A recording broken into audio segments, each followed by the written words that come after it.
istrinya tercinta Terus Khadijah bagaimana radhiyallahu hubungan anha dengan anak dan saya yang mengatakan sebelah zamiluni pesantren, Pak? zamiluni Ini mau nanya. qala qad khasyitu ala nafsi. Bismillah. Assalamualaikum warahmatullahi wabarakatuh. Alhamdulillah hamdan katsiran thayyiban mubarakan fi kama yuhibbu rabbuna wa yarda. Asyhadu la ilaha illallah wahdahu la syarikalah wa asyhadu anna Muhammadan abduhu wa rasuluh. Amma ba'd. Pemirsa Fatwa TV, jumpa lagi kita di program live interaktif Akhlak Rasulullah Sallallahu Alaihi Wasallam pada hari Kamis, ya betul, hari Kamis pukul 16 sore. Alhamdulillah. Dan program ini sudah masuk ke episode 21. Banyak juga ya. Nah, dan acara ini juga alhamdulillah dirilai oleh radio anggota Art Visi. Kita bacakan ya radionya. Ada titipan soalnya. Nah, seperti ini nih radionya. Yang ikut merilai adalah Radio Sahabat Tegal. Kedua Radio MD FM Probolinggo, lantas Radio Gema FM Bontang. Kemudian Radio Hang FM Batam. Berikutnya Radio Al Hikmah Banyuwangi, lantas Radio Tuah FM Riau. Berikutnya Radio Madinah Caruban, lantas Radio Amuba Pangkal Pinang, dan kemudian Radio Dai Tengaran, lantas Radio Sago FM Sumatera Barat, kemudian berikutnya dan terakhir Radio Albina AM Bekasi, 11 radio. Pemirsa radio, bila ingin bertanya kepada Ustadz pengasuh acara ini, bisa di nomor telepon 021 212 32333. Seperti tertera di layar bagi pemirsa yang menyaksikan acara ini melalui gadgetnya atau televisi. Nah, saya ulang ya, 021 212 32333. Nah, saatnya sekarang kita sapa ustadznya. Assalamualaikum warahmatullahi wabarakatuh, Ustadz Zuna. Masya Allah. Waalaikumsalam. Alhamdulillah. Ustadz Dr. Sufyan Baswedan Hafizahullah Ta'ala. Ya Ustadz, apa kabar Ustadz? Alhamdulillah sehat Mas Ponggi. Masya Allah. Gimana kabar Jakarta? Alhamdulillah di sini setiap sore hujan. Masya Allah. Alhamdulillah. Setiap sore hujan saat di sini saat. So. Hujan ya. Alhamdulillah. Semoga banyak orang yang bersyukur dan kedengarannya hujan ya Ustadz ya. Ustadz, amin. Ustadz seperti ini Ustadz. Ini alhamdulillah Fatwa TV semoga tetap dan menjadi andalan dipercaya oleh masyarakat yang ingin mengenal sunnah lebih jauh, lebih dalam lagi dengan belajar dari kitab-kitab yang oleh serial Ustadz Dewan Fatwa. Dan ini terbukti dari pertanyaan yang masuk, alhamdulillah Ustadz, cukup banyak Ustadz. Nah, untuk itu bolehkah kita mulai dari pertanyaan pertama Ustadz? Tafadhol, silakan. Alhamdulillah. Pemirsa, mari kita masuk ya. Ya. Masya Allah Ustadz, sudah ada penelpon masuk Ustadz. Boleh kita sapa teleponnya atau bagaimana nih? Iya, ya udah, telepon dulu. Telepon dulu. Baiklah. Assalamualaikum Fatwa TV. Waalaikumsalam warahmatullahi wabarakatuh. Masya Allah, ya. Hamba Allah di Bogor yang suka hujan ya. Masya Allah. Apa kabar Bapak? Alhamdulillah sehat Pak Ustaz. Bapak, teman-teman di sini penasaran loh, nama Bapak sih sebenarnya siapa kalau boleh ditanya? Ini RHS ya Ustadz ya, Pak ya, RHS. Mau bicara dengan Ustadz Sofyan, Bapak? Betul Pak. Boleh. Silakan. Assalamualaikum warahmatullahi wabarakatuh Pak Ustaz. Waalaikumsalam warahmatullahi wabarakatuh. Ya, silakan Pak. Pak Ustaz, anak di Bogor, ini di masjid kami. Ini masjid udah lumayan berjaga lama. Dulunya Pak Ustaz, ini masjid berdiri. Kadar kiblatnya ini lurus Pak Ustaz dulunya. Sesuai peruntukan masjid lagi, sesuai tanah masjid. Nah, berjalannya waktu tiba-tiba udah lumayan juga. Jadi dipanggil Departemen Agama sampai miring ke kanan sedikit Pak Ustaz, sesuai dengan keilmuan mereka lah. Begini jalurnya begini kayak gitu. Nah, sekarang dari mulai semenjak ada pandemi ini Pak Ustadz, ini ada rencana mau diperlebar ke sebelah kanan. Tapi kalau diikuti kiblat yang dipegang sama Departemen Agama, ini banyak tempat yang terbuang Pak Ustadz.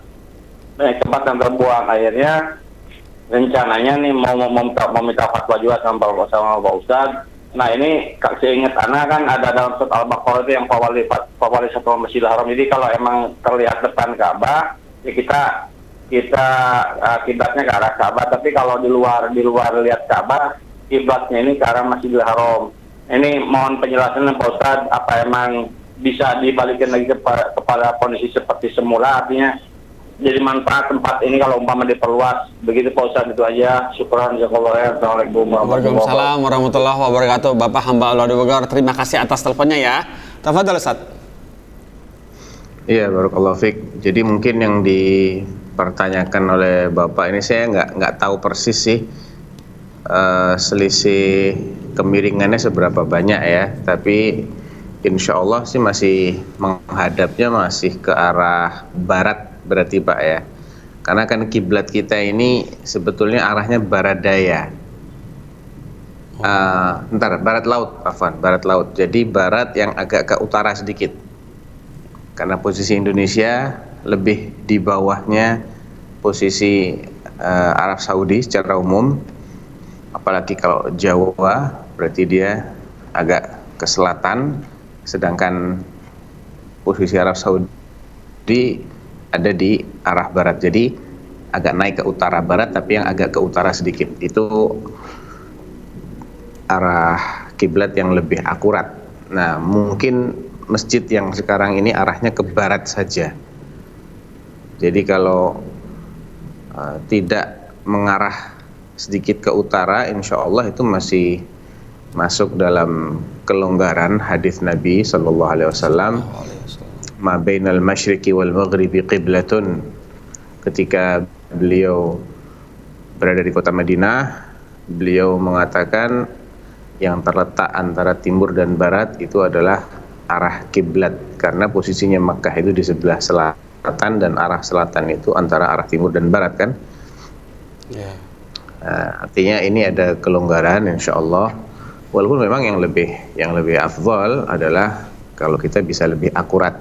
Tapi apabila itu dibarengi juga dengan banyaknya bagian dari tanah yang akhirnya tidak bisa termanfaatkan, maka insya Allah mempertahankan arah yang sebelumnya. Dan itu saya pahami dari konteks pertanyaan hanya perbedaan beberapa derajat, mudah-mudahan ya, tidak insya Allah tidak akan mempengaruhi keabsahan sholat. Barakallahu fiik. Asalkan nggak ngadepnya ke selatan, nggak ngadepnya ke utara ya, atau melencengnya jauh banget 90 derajat misalnya, melencengnya ke arah barat daya, itu kan udah jauh kalau begitu. Nah, Barakallahu fiik Ustaz. Alhamdulillah seperti itu ya nasihatnya, supaya semoga Bapak di Bogor bisa mengambil apa yang sudah dinasihatkan oleh Ustadz Sofyan. Baiklah Ustadz, ini kita masuk pertanyaan dari website dari Rahmat Putra di Kalimantan Barat, Kota Pontianak, Indonesia. Seperti ini pertanyaannya. Assalamualaikum Ustadz Sofyan. Afwan, saya ingin bertanya mengenai asal usul hadis man salaka tariqan yaltamisu fihi ilman sahalallahu bihi tariqan ilal jannah. Dari segi rawi sanadnya, mohon saya diberikan pencerahan katanya. Asal usul hadis. Jazakallahu khairan. Asal usul hadis dari segi rawi sanadnya. Iya. Maksudnya ini anak ini mencari, mungkin hadis ini keluar pada saat apa atau bagaimana gitu pada saat ini.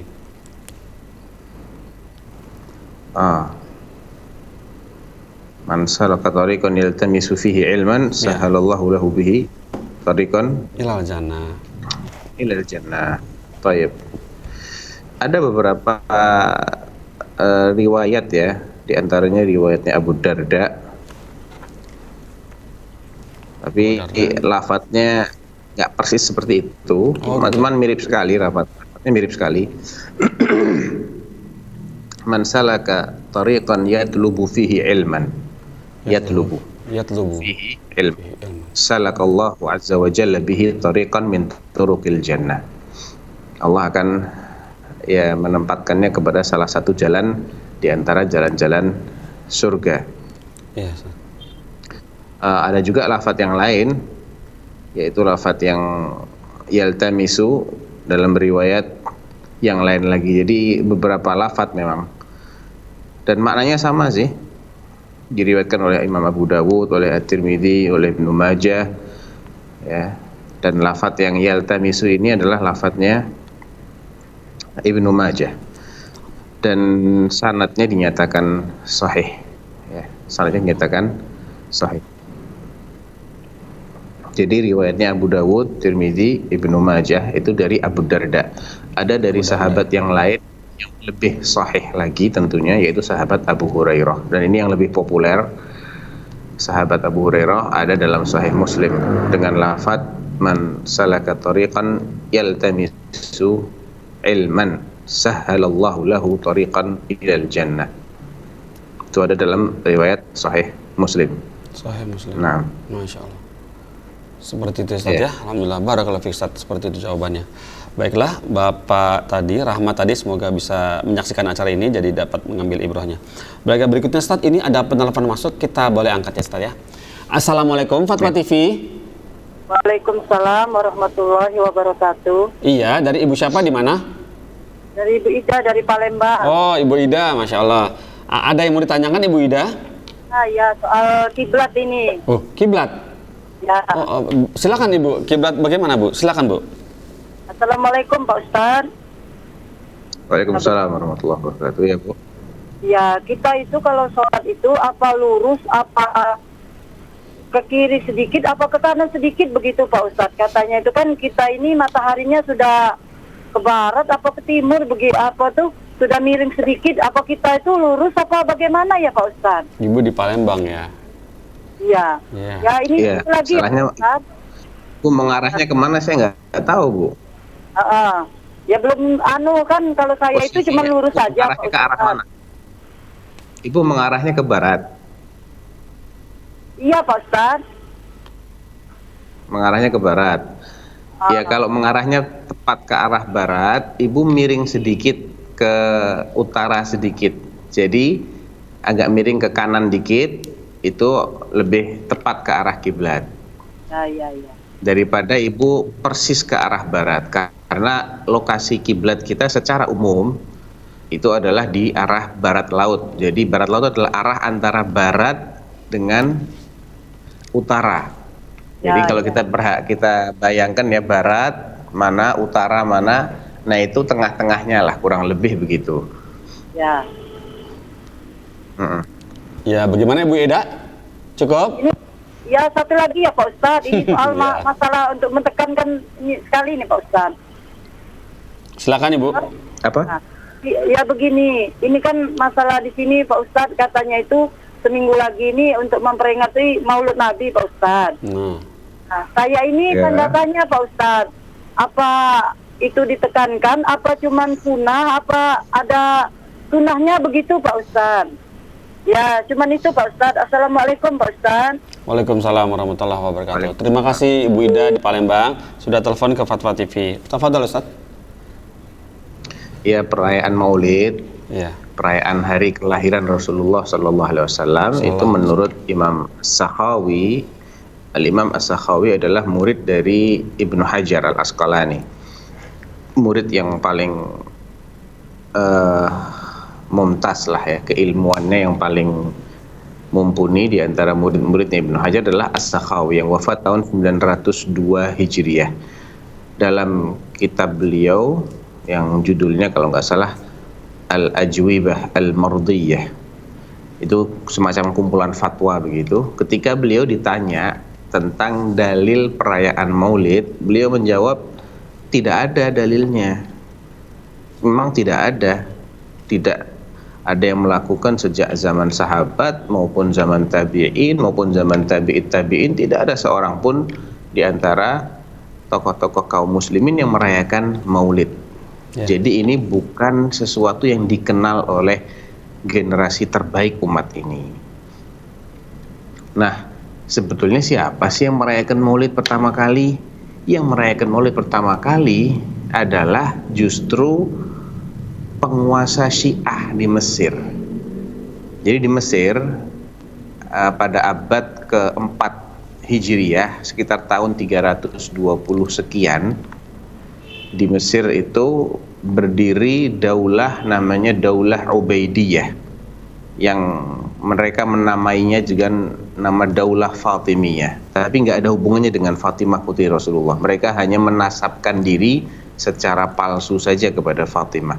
Mereka bukan keturunan Fatimah. Mereka adalah orang-orang Syiah, orang-orang pengikut aliran yang sudah jauh sekali melenceng dari Islam. Bahkan banyak ulama menganggap mereka ini di luar Islam, walaupun mengklaim sebagai bagian dari kaum muslimin. Nah, mereka yang pertama kali merayakan Maulid. Jadi perayaan Maulid itu yang pertama kali menggagas mereka, bukan Ahlus Sunnah. Ya. Dan itu diakui oleh seorang sejarawan Mesir terkenal yang bernama Al-Makrizi. Al-Makrizi itu punya sebuah kitab dengan judul Al-Khutat Al-Makriziyah. Al-Khutat Al-Makriziyah. Di situ beliau menjelaskan bahwasanya perayaan Maulid itu pertama kali digagas oleh penguasa Daulah Fatimiyah. Dan ketika itu mereka merayakan nggak cuma satu Maulid, Bu, 6 Maulid sekaligus. Dalam satu tahun itu ada 6 Maulid sekaligus. Maulidnya Ali, Maulidnya Hasan, Maulidnya Husain, Maulidnya Fatimah, Maulidnya penguasa mereka, dan Maulidnya Rasulullah. Jadi 6 Maulid dalam satu tahun yang mereka rayakan. Terus berkembang, kemudian diikuti oleh sebagian kalangan sampai hari ini. Jadi sebetulnya memang Nabi tidak pernah mengajarkan Maulid, perayaan Maulid nggak pernah. Beliau ketika di Madinah, ya, tentunya beliau paling tidak ada 10 kali lah melewati bulan apa ini namanya ya, bulan Rabiul Awal ya. Bulan Rabiul Awal beliau 10 kali melewati bulan Rabiul Awal. Berarti kan 10 kali paling tidak beliau melewati hari kelahirannya atau tanggal kelahirannya. Tapi tidak pernah sekalipun beliau mengadakan perayaan. Kemudian dilanjutkan oleh Khulafa Ar-Rasyidin selama 30 tahun berikutnya. Tidak ada satu pun riwayat yang sahih nggak ada, yang dhaif nggak ada juga. Yang palsu pun nggak ada. Yang menyebutkan Khulafa Ar-Rasyidin atau di masa mereka terjadi perayaan Maulid seperti yang kita kenal. Dilanjutkan oleh Daulah Bani Umayyah. Bani Umayyah ini berlangsung 92 tahun. Juga tidak ada sekalipun perayaan Maulid. Sampai kira-kira 3 abad. Ini menunjukkan memang ini tidak dikenal oleh para salaf kita. Sehingga ya memang ini bukan bagian dari Islam. Bukan bagian dari Islam, itu hanya tradisi. Justru itu yang pertama kali menggagas adalah kelompok yang jauh menyimpang dari Islam, ya, penganut Syiah. Ya. Nah, Masya Allah, seperti itu ya Ustadz. Baiklah, Ibu Ida di Palembang, semoga bisa paham ya pengertian Maulid gitu ya. Baiklah Ustadz, ini sudah ada penelpon masuk, kita sapa. Assalamualaikum Fatwa TV. Waalaikumsalam warahmatullahi wabarakatuh.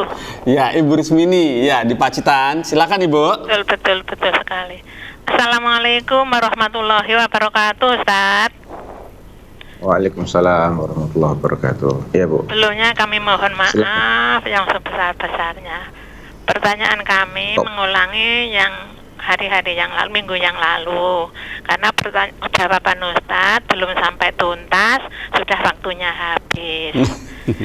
Saya tanyakan begini, setiap perbuatan yang baik itu katanya kalau tidak diawali dengan basmalah, katanya terputus dari rahmat Allah. Yang kami maksud, kalau kita itu membaca doa seperti doa sesudah ada azan, terus kalau mau pokoknya segala doa itu apa semua itu pakai basmalah apa enggak? Ya kalau memang ada tuntunannya, insya Allah kami berusaha mampu kami. Kalau memang tidak ada, kami khawatir Ustaz kalau terjebak dalam mengada-adakan atau terjebak dalam fitnah, saya sangat takut sekali. Terima kasih atas jawabannya. Jazakumullah khairan. Assalamualaikum warahmatullahi wabarakatuh. Waalaikumsalam Ibu Rismini warahmatullahi wabarakatuh. Iya. Jadi pertama, hadis itu sendiri kan masih banyak yang mengkritisi, Bu ya. mengatakan itu tidak sahih hadisnya seperti itu, walaupun diamalkan oleh Rasulullah SAW secara praktek. Beliau dalam surat menyurat, maksudnya bukan beliau nulis surat, bukan ya, tapi beliau mendiktikan surat untuk dikirim kepada penguasa-penguasa yang beliau dakwahi agar masuk Islam. Itu diawali dengan Bismillahirrahmanirrahim. Ketika beliau mengimlakkan, mendiktekan poin-poin perjanjian Hudaybiyah, beliau juga awalnya menyuruh Ali bin Abi Thalib untuk menuliskan Bismillahirrahmanirrahim, walaupun kemudian diprotes oleh orang musyrik, apa itu Ar-Rahman Ar-Rahim, kami nggak mengenal itu, ganti aja dengan Bismikallahumma. Akhirnya diganti oleh Nabi. Al-Quran sendiri juga diawali dengan Al-Fatihah yang awalnya Bismillahirrahmanirrahim, terlepas apakah itu bagian dari ayat pertama ataukah itu di luar Al-Fatihah, ada khilaf, tapi yang jelas diawali dengan Bismillahirrahmanirrahim. Berangkat dari sini, kalau pertanyaannya misalnya kita mau baca doa setelah azan, apakah kita baca bismillah? Ya enggak, karena kita enggak ada tuntunan untuk baca bismillah secara khusus.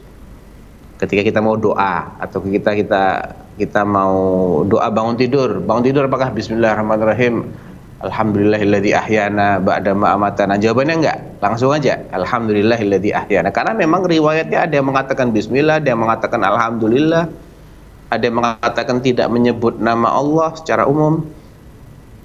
Jadi kita sesuaikan dengan lafaz doa yang memang diajarkan oleh Nabi. Tapi kalau tidak ada keterangan apa-apa, silahkan ibu mulai dengan bismillah, ya. Mau naik kendaraan, bismillah. Mau masuk rumah, bismillah. Keluar rumah, bismillah. Mau turun dari kendaraan, bismillah. Bagus-bagus aja, Bu, nggak ada masalah.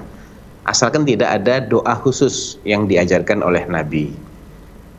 Baik, seperti itu. Masya Allah, Ustaz. Barakallahu fiik, Ustaz. Nah, semoga Ibu Rusmini di Pacitan paham ya, Bu ya. Baiklah, nih berikutnya Ustaz, pertanyaan dari Taufik Ustaz di Jawa Barat, Kota Bekasi, Indonesia. Pertanyaan sepertinya, Assalamualaikum warahmatullahi wabarakatuh, Ustaz Sofyan. Kami mau bertanya ini, apa hukum hipnoterapi dalam Islam? Jazakumullah khairan. Saya nggak bisa jawab. Saya nggak tahu seluk-beluknya hipnoterapi itu prosesnya seperti apa. Saya nggak bisa jawab, saya nggak tahu. Allahu a'lam. Masya Allah. Baiklah, Ustaz. Baik. Alhamdulillah. Berikutnya dari Yuli di Jawa Barat, Kabupaten Sukabumi, Indonesia. Berikutlah seperti ini, Ustaz. Assalamualaikum, Ustaz Sofyan. Izin bertanya, ini ada 2 pertanyaan. Pertama, bolehkah jika meniatkan sodakoh untuk saya dan suami saya yang sudah meninggal, tanpa dipisahkan harta atau barang yang disedekahkannya? Kedua, bolehkah jika berkurban dengan hewan salah satu yang tubuhnya kurang sempurna, misalnya kedua telinganya kecil, tapi masih berfungsi, hanya saja ukurannya beda dari kebiasaan hewan pada umumnya? Jazakumullah khairan. Terkait dengan sedekah untuk lebih dari 1 orang, tidak ada masalah sebetulnya. Misalnya ya, yang saya pahami dari pertanyaan ini, misalnya istri memiliki 1 kilogram beras, terus dia sedekahkan dengan niat ini pahalanya untuk saya dan untuk suami saya, tanpa dibagi 2 dulu misalnya, atau disisihkan yang untuk suami dimasukin plastik sendiri, nggak ada masalah. Nggak ada masalah. Itu kan mengikut sertakan ya, orang lain dalam mendapatkan pahala sedekah. Itu tidak harus dengan dipisahkan. Dalilnya apa?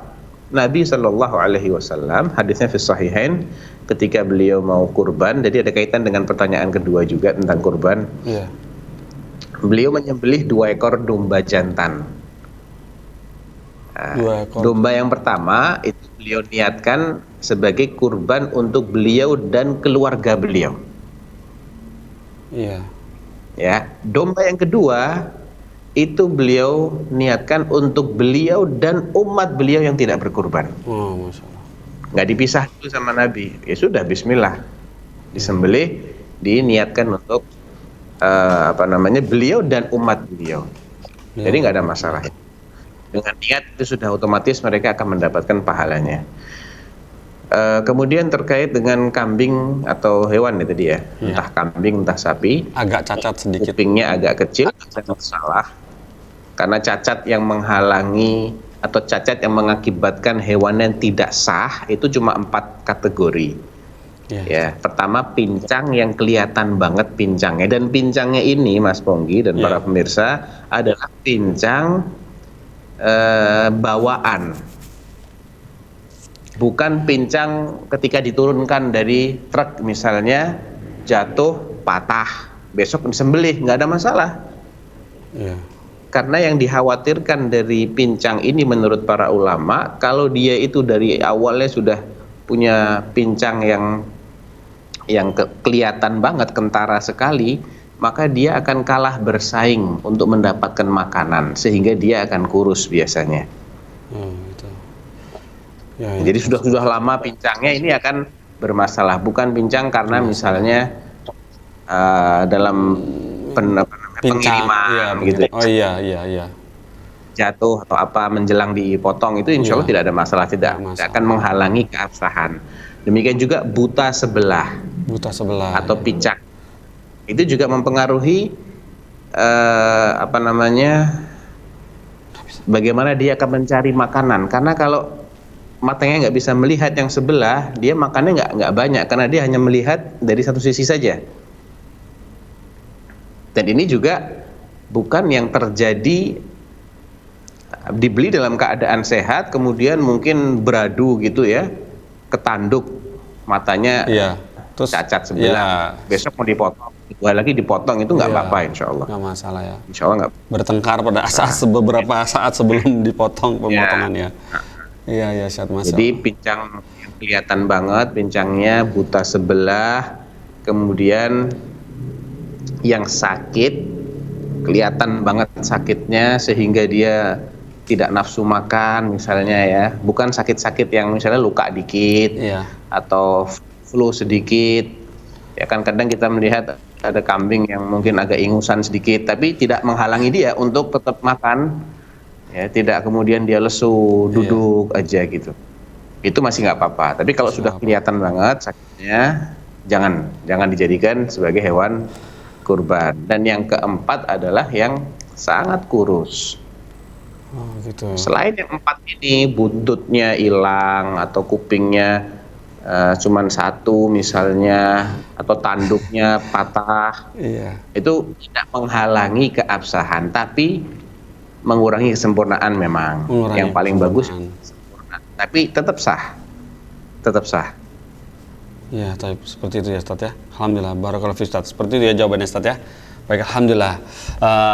Ustaz, ini ada pertanyaan berikutnya adalah dari ada telepon Pak Ustaz, ternyata kaget. Baiklah, kita sampai ya Ustaz ya. Assalamualaikum Fatwa TV. Ya, assalamualaikum Fatwa TV. Halo, assalamualaikum. Coba kita cek lagi, sekali lagi saya sapa. Assalamualaikum Fatwa TV. Baik. Oh, nyambung nih.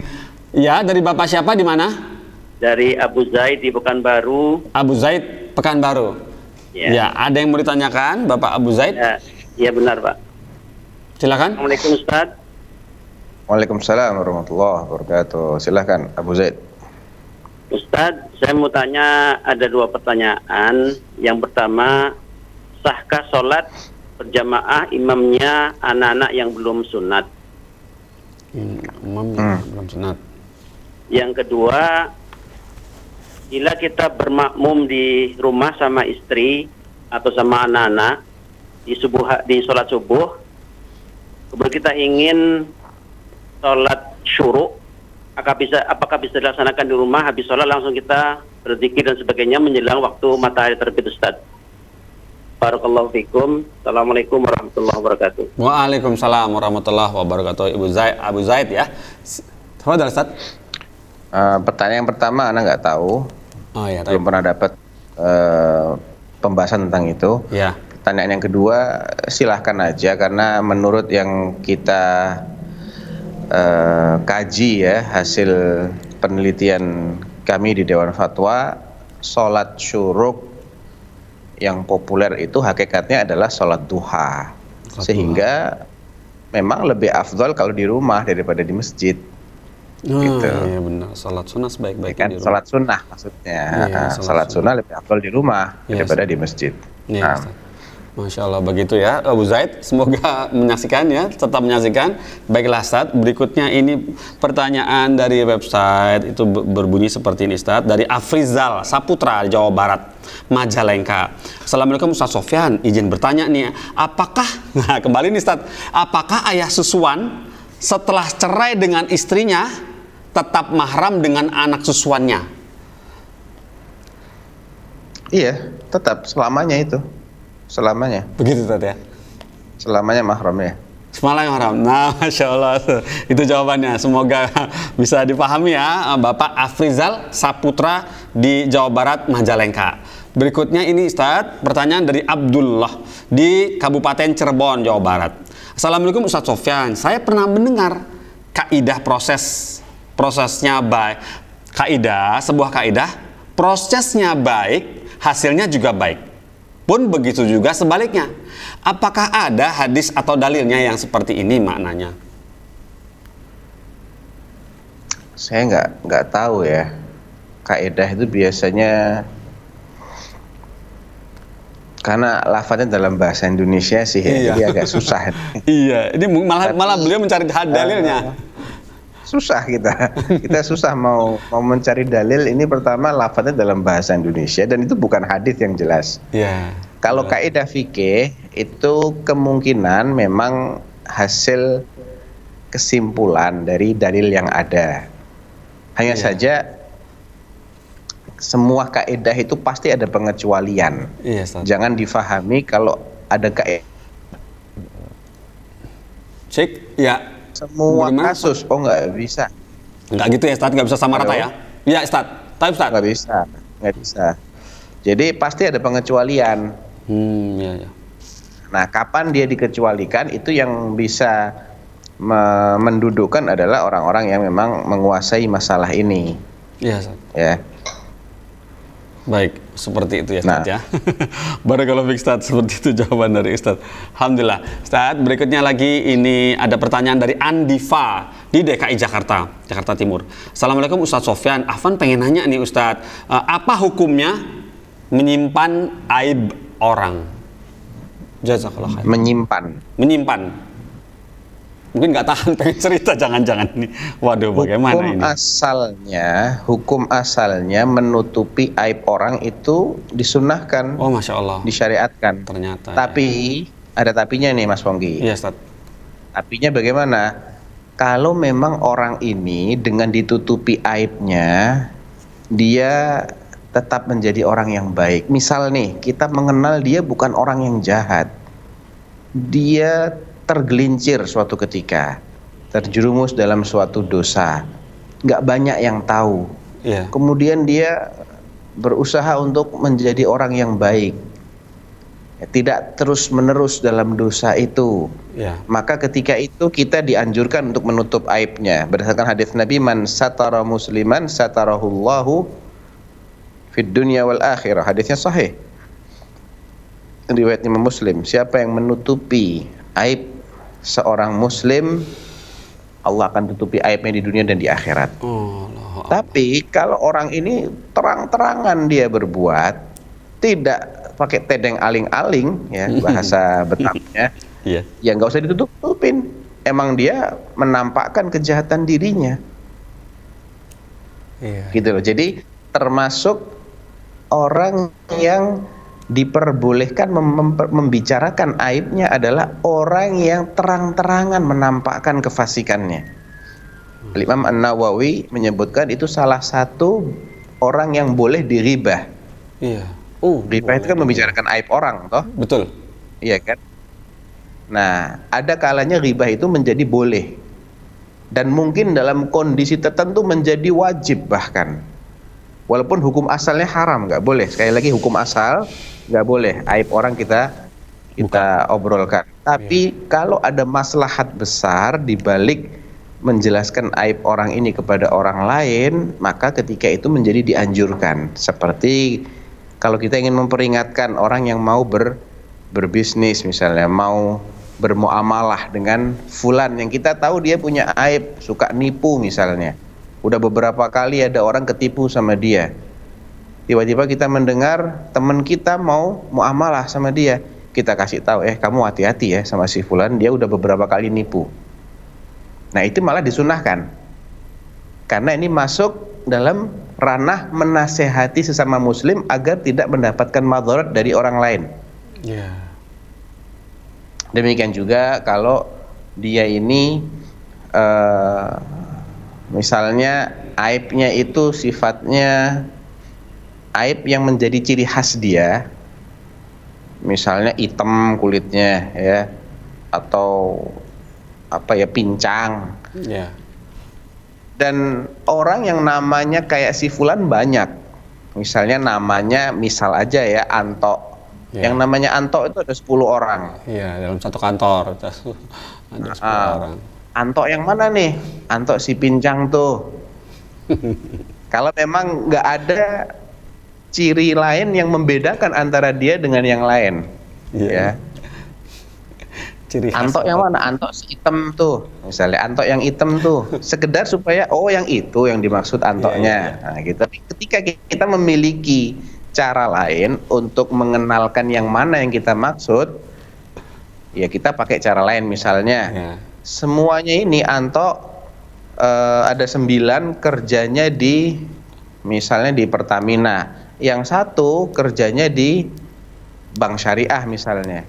Yang kita maksud adalah yang di Bank Syariah. Kebetulan kan dia sudah memiliki ciri, artinya memiliki perbedaan tersendiri gitu, identitas sendiri. Kita bilang Anto yang di Bank Syariah gitu aja, jangan bilang yang hitam, jangan bilang yang pincang. Gitu. Karena nggak ada keterpaksaan kita untuk menggunakan tanda pengenal yang sebetulnya orang nggak seneng kan dibilang pincang, hitam, kan nggak seneng orang. Nggak suka, sebenarnya dalam hati nggak suka. Kebetulan memang bukan kebetulan di Indonesia banyak sekali menggunakan istilah-istilah begitu menjuluki sembarangan seperti itu. Seperti itu ya Ustaz ya. Tips kalau kapan boleh, kapan tidaknya ya Ustaz ya. Baik, alhamdulillah Ustaz. Baiklah, ini ada pertanyaan dari Sonia Felsinta Putri Padang. Wah, Masya Allah, 4 suku kata Sonia Felsinta Putri Padang di Kalimantan Barat, Kabupaten Ketapang. Bismillah, Assalamualaikum warahmatullahi wabarakatuh. Ustadz Sofyan, saya mau bertanya, saya seorang wanita. Jika seorang wanita belum menikah tapi ingin atau senang sekali berdandan, bolehkah wanita ini berdandan di rumahnya saat tidak ada pria sama sekali, hanya untuk suka-suka saja Ustadz, berdandan di depan kaca, bersolek gitu? Ya boleh-boleh aja, nggak ada masalah. Iya. Boleh ya, kan dia tidak menimbulkan fitnah bagi siapapun. Iya, Ustaz.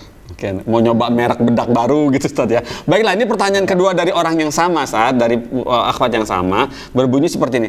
Jika fulanah menyukai salah satu sosok Ustaz, sukanya ini dalam konteks sukanya wanita pada pria. Nah, apakah wanita ini sebaiknya tidak mendengar ceramah dari Ustadz ini agar tidak terfitnah, atau tetap dengarkan saja ya Ustadz? Atau agar tidak terfitnah, atau tetap cuek aja mendengarkan gitu? Bagaimana baiknya Ustadz? Mohon nasihatnya. Jazakallah khairan. Sonia Felsinta Putri Padang. Iya, agak susah juga ya. Kalau memang ilmu yang disampaikan oleh Ustadz atau materi itu juga disampaikan oleh yang lain, dia bisa beralih ke yang lain untuk menghindari fitnah. Misalnya pembahasan tentang akidah banyak, insya Allah yang menyampaikan banyak. Rata-rata hampir semua ustadz yang mengajarkan akidah salaf pasti mereka akan membahas permasalahan tentang akidah. Jadi untuk menghindari fitnah silahkan. Tapi misalnya sifatnya tanya jawab. Kebetulan yang ditanya adalah ustadz itu, ya kalau memang ya bisa. Halo? Ya silakan Ustadz, Fadol, masih nyambung. Kalau sifatnya tanya jawab ya bagaimana lagi, kan dia bertanya. Tapi kalau memang itu sekedar untuk mencari ilmu saja, maka masih banyak narasumber lain yang lebih aman bagi wanita yang memang dalam hatinya menyukai orang yang sedang berbicara ini, tapi dia nggak bisa apa-apa juga kan? Iya, Ustaz. Daripada nanti terjerumus dalam apa yang disabdakan oleh hati bahwa mata itu berzina, tangan berzina, telinga berzina. Zinanya mata dengan memandang, zinanya telinga dengan mendengar, tangan dengan menyentuh.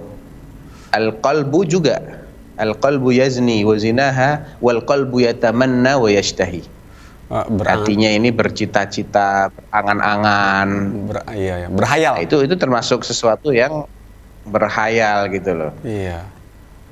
Nah, itu juga harusnya kita hindari, jangan diteruskan lah. Insya Allah ilmu itu masih bisa didapat dengan narasumber yang lain, melalui narasumber yang lain yang lebih aman, dari fitnah. Dari fitnah. Masya Allah, Ustaz. Alhamdulillah, barakallahu fiik, Ustaz. Berikutnya pertanyaan dari Nila di Riau, Kabupaten Bengkalis. Assalamualaikum Ustadz Sofyan, semoga Allah selalu menjaga Ustadz dan seluruh umat Islam di Indonesia. Saya ingin bertanya Ustadz, saya ibu rumah tangga dan ikut membantu usaha suami dalam berdagang. Bolehkah saya berinfak diam-diam tanpa sepengetahuan suami? Saya mengambilnya dari sedikit keuntungan usaha kami. Karena saya ingin sekali melakukan amalan ini tanpa ada orang yang tahu kecuali Allah Subhanahu wa taala untuk lebih menjaga hati saya. Berikutnya, jika saya meminta ke suami, beliau pasti mengizinkan.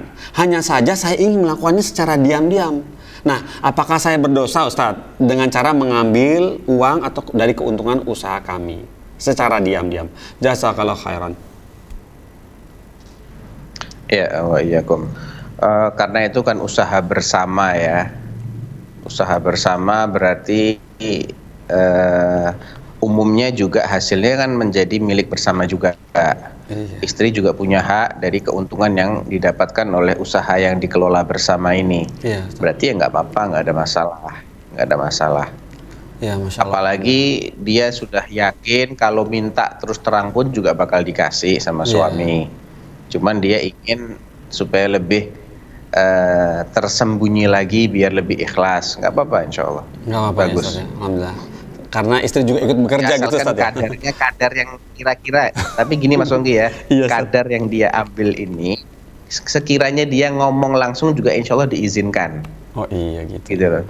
Saya cuman khawatirnya aja kalau suami itu punya rencana tertentu, dia ingin menggunakan keuntungan itu untuk satu keperluan, dan dia punya hitung-hitungan kok berkurang.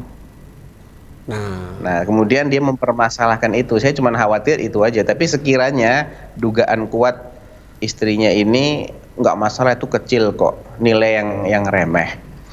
Iya, mungkin. Dan si istri juga punya hak sebetulnya. Cuman dia tidak dipisahkan dari awal, misalnya bagi hasilnya berapa nih, suami berapa, istri berapa, enggak, cuman istrinya ikut ngelola gitulah. Iya.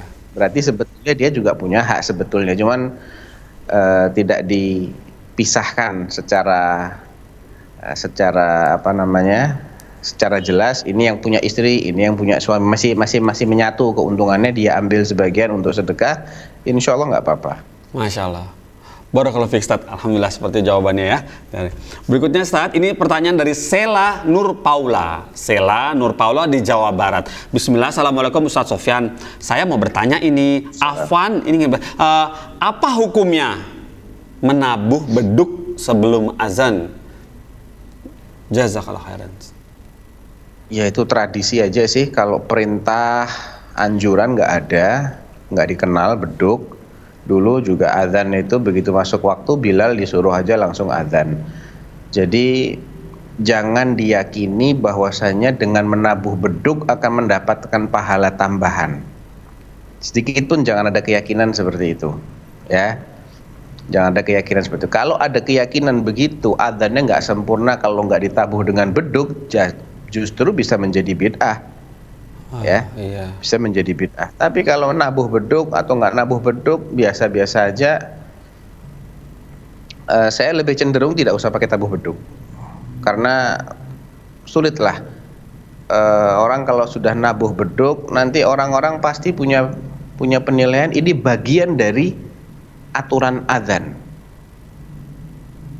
karena tradisi tidak pernah ditinggalkan. Mungkin si yang nabuh beduk tidak punya keyakinan begitu, tapi karena dia nggak pernah meninggalkan itu, nanti anaknya atau keluarganya atau masyarakatnya menganggap ini sebagai sunnah, sehingga ketika suatu saat dijelaskan bahwasanya ini sejatinya bukanlah sunnah sama sekali, orang justru mengingkari kebenaran tersebut karena dia merasa kita dari dulu kenalnya adzan ya begini.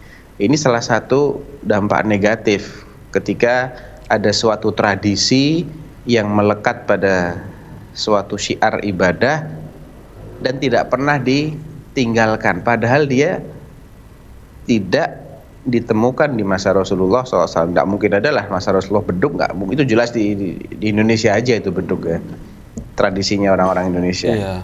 Jadi sebaiknya tidak usah digunakan ya. Tapi seandainya sesekali mau pakai beduk ya, dengan keyakinan itu tidak akan menambah pahala sedikit pun, mudah-mudahan nggak apa-apa. Baik Ustadz, seperti itu ya Ustadz ya. Baiklah, alhamdulillah kita masih memiliki 3 menit insya Allah.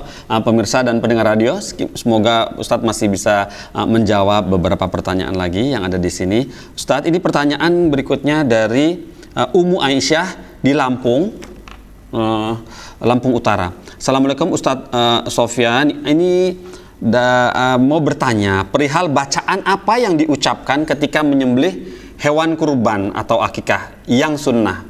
Mohon pencerahannya. Bismillah, Allahu Akbar. Masya Allah. Itu sudah cukup. Itu sudah cukup. Bismillah. Nabi dalam hadisnya, kalau nggak salah hadisnya Anas ya. Hadisnya Anas ya. Dhahan Nabi sallallahu alaihi wasallam bi kabshaini amlahaini aqranaini. Dzabahahuma biyadihi wasamma wa kabbar. Beliau perawi ini menyebutkan wasamma, itu menyebutkan bismillah, wa kabbar berarti Allahu Akbar ya. Nah, itu yang disunahkan. Minimal bangetnya bismillah, minimal banget itu bismillah. Bismillah supaya benar-benar menjadi binatang yang halal, minimal ada kata-kata bismillah. Lebih baik bismillahi Allahu Akbar. Alhamdulillah. Lebih baik lagi kalau dia menyebutkan Allahumma hadza anni. Allahumma hadza anni. Atau Allahumma minka walak, Allahumma taqabbal minni. Ya Allah, ini darimu dan untukmu. Ya Allah, terimalah penyembelihanku ini. Bismillahi Allahu Akbar, Allahumma minka walak, Allahumma taqabbal minni. Atau minimal tadi bismillahi, lebih baik lagi bismillahi Allahu Akbar. Dan itu niat dia ini untuk udhiyah atau untuk kurban atau ini untuk akikah, itu sudah otomatis nanti menjadikan dia sebagai akikah atau dia sebagai kurban. Masya Allah. Adapun caranya yaitu tadi bismillahi Allahu Akbar. Ya, alhamdulillah. Barakallahu fiik Ustaz. Alhamdulillah. Insya Allah tuntas Ustaz acara kita kali ini. Hanya kami meminta satu nasihat lagi Ustaz. Kebetulan bertepatan dengan pertanyaan dari Ibu Ratri Arikoh di Jakarta Ustaz. Beliau minta nasihat untuk di akhir di program kali ini. Kita masih memiliki 2 menit. Semoga Ustaz berkenan memberikan nasihat kepada Ibu Ratri di DKI sedang dalam musibah. Insya Allah seperti ini. Assalamualaikum Ustaz. Ada beberapa saya mau bertanya, suami saya sedang sakit sekarang dan beliau harus operasi, tapi gagal karena ada penyempitan di saluran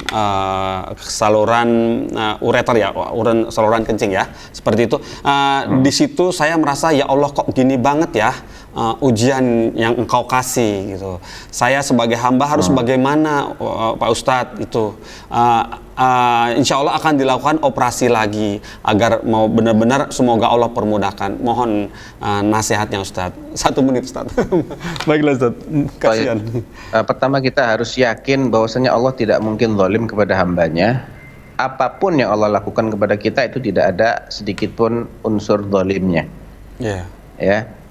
Cuman kita kadang nggak ngerti hikmahnya di mana. Nah, kalau kita nggak ngerti hikmahnya di mana, kita kembalikan kepada iman kita kepada maha adilnya Allah, maha bijaksananya Allah, maha sayang, maha pengasihnya Allah Subhanahu wa taala. Yang kedua, kita wajib tahu, wajib yakin bahwa semua orang beriman akan diberi ujian oleh Allah. Ada kalanya ujian itu dengan kita diberi sesuatu yang sesuai dengan selera kita, dengan yang kita inginkan. Kemudian Allah melihat, ini bersyukur enggak setelah aku beri nikmat. Ada kalanya ujiannya berupa musibah. Ya. Wa asa an tuhibbu syai'an wa huwa syarrul lakum wa asa an takrahu syai'an wa huwa khairul lakum wa asa an tuhibbu syai'an wa huwa syarrul lakum wallahu ya'lam wa antum la ta'lamun.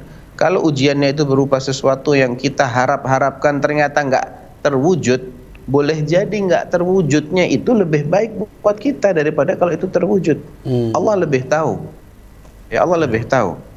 Ya, yang penting kita sabar. Kita ini kan fungsi utama di dunia ini menjadi hamba Allah yang senantiasa mengabdikan diri kita kepada Allah. Dan mengabdi itu kadang dalam kondisi orang mendapat nikmat, dia wajib mengabdi kepada Allah dengan bersyukur.